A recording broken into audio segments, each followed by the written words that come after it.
I'm Vivian, I'm from the UE Learning 2020 group, and we're just pulling together some really simple resources on getting people started with Twitter. So we had a first video in which I showed you how to set up an account and how to start interacting with other people using some of these little functions underneath where you can reply and send a message back to someone saying, hey, that was a great tweet. You can retweet it out to your community of followers, or you can like it. And when you do these functions, what happens is that comes up in someone else's notification tab, and that's how you can help build your network, by interacting with people with similar interests. And then you can start following them and then they follow you. So what you can do if you want to start tweeting is literally put in a message like that, and I can tweet that out. Now if you ever want to get rid of a tweet, there are these extra functions at the end, and you simply can delete your tweet and people will think I'm mad and what am I doing. Okay, so it's also worth noting you can attach photos and videos, but do make sure you have the permissions or you're using openly licensed materials if you are sharing stuff, and that's just good practice. So it's also worth understanding at the start the difference between the group and the hashtag and what those mean. So the little and at symbol, so where it says at Vivian Rolfe, that is someone's handle, someone's username, or the name of a group. Okay, and that is someone's personal account, and that's the identifier in which someone can communicate with you.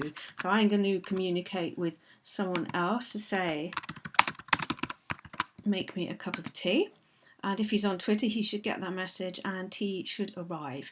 So the difference between the group and a hashtag, so the hashtag is an open conversation about any subject. So let's just have a look. What might we think about, for example, Teaching Excellence Framework?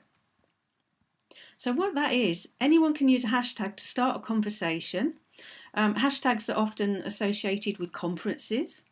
And you can follow the conversations and the trains of thought by looking at that hashtag. So this is everything around the Teaching Excellence Framework.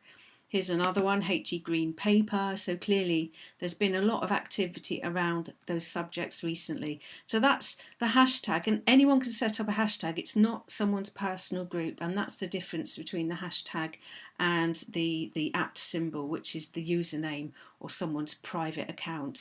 You can toggle around, and here's all the live and most current tweets in that conversation, or you can look at the most popular and read and liked tweets in that conversation, and really that's essentially it. And it's you can be quite strategic in following hashtag groups and networks. So if you were interested in, say, your subject discipline, you could look for groups within that discipline and start following them.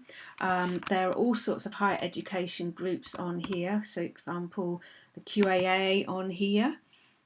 If you want to follow someone, you literally select follow. If you ever want to stop following them, you'd simply unfollow them. So what you can do is you can build up a little community of people with similar interests to yourself, and join in other live activities as they might manifest. Another very, very good thing that's started up recently, and I like, it's the notion of a tweet chat where someone will host a chat on Twitter just for half an hour of an hour.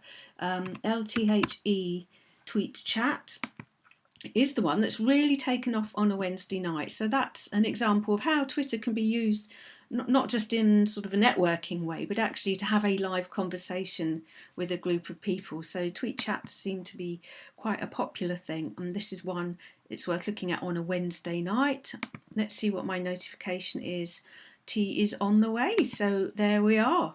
That's a whistle-stop tour to how to do a tweet, how to delete a tweet. If you click that more button, you can add media, videos and pictures, and you can start strategically finding people to follow and groups and organisations within your own professional discipline.